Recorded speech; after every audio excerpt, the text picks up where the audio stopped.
What's going on, everybody? My name is TheSirwaffle, and today's the very first episode of Crazy News, where I bring you some interesting news stories or some just plain cool or ridiculous news stories that, well, I think they're cool.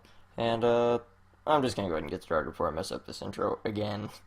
Very first couple of news stories, we have a world record break and a world record attempt. And for the world record break is the 1923 prototype Lisha O series. Pronunciate that whichever way you want, because I probably said it wrong. It was a prototype, so there's only 25 ever made, and it broke the world record for most expensive camera ever sold at auction at 2.8 million US dollars. That is a rough estimate because it was sold at a European auction, and it started at 390,000 and hit 2.3 million in 4 minutes. There's actually a YouTube video of it. I don't know, this is a news thing on my phone, so I can't get the link, and I have no clue where this news story is.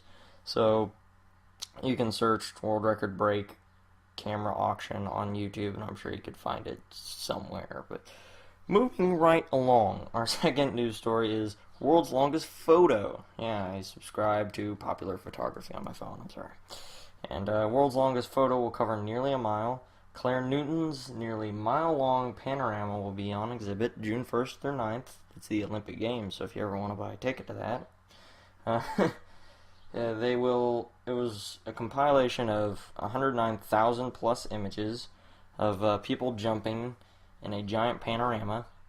And this includes people of all shades of London. That's what she was trying to do, is capture the different cultural backgrounds and ethnicity of London itself, and really Britain itself, because she is British.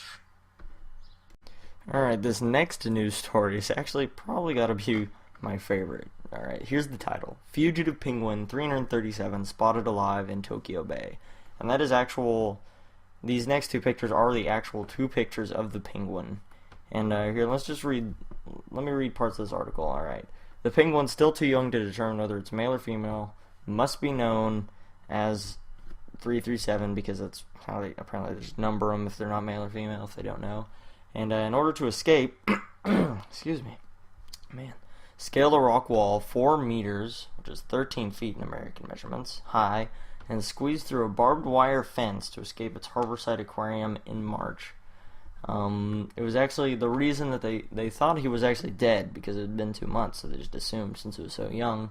But it was actually filmed in Tokyo Bay by somebody, and the harbor, like the aquarium people, actually found the video and figured out that it was alive, and they were actually able to go in there and capture him, which I thought was pretty awesome myself. And to wrap this up, the last article that I have is Psychic Pig to make Euro tips. Now, a psychic pig is set to take over where Paul the Octopus left off at the 2010 World Cup by predicting the results of matches at the European Championships in Ukraine and Poland.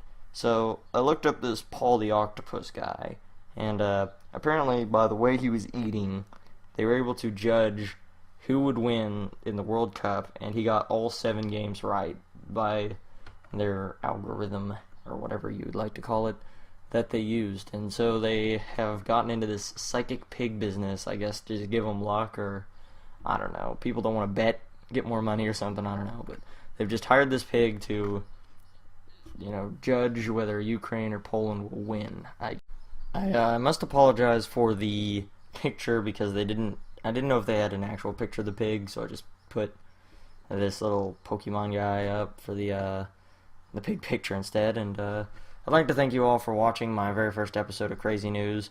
If you actually thought it was pretty cool, then I'd like it if you subscribed or liked or left a comment saying which one was your favorite article or whatever. But I'll probably be doing these either once a week or twice a week, maybe, depending on how much news there is. I'd like to thank Reuters.com, because they had a couple articles that I saw, and I'd like to see you guys next time. See ya.